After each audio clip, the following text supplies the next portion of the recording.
Prepare for a career in advanced manufacturing. Gateway's Advanced Manufacturing Technology Associate Degree Program and Electromechanical Maintenance Technician Technical Diploma are made for tech-savvy people who love problem-solving. You'll develop the skills you need to improve the manufacturing process through the use of intelligent automation tools. In advanced manufacturing, we thought of as all of the pieces of equipment that are connected together, sharing information with each other, and we're able to collect that data and use that to optimize manufacturing. Get trained in mechanics, information technology, and electrical equipment, learning in our state-of-the-art labs at our SC Johnson iMet Center.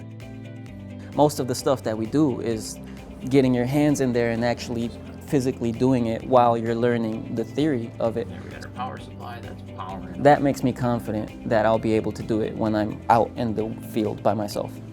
We're seeing a large demand for students in the advanced manufacturing field in roles such as an automation technician, a controls technician, things like that. You'll graduate prepared for the always evolving industry, ensuring that when changes come, you'll be ready to adapt with ease. If you're a hands-on learner and you enjoy solving problems and working on high-tech equipment, I think this program would be a great fit for you.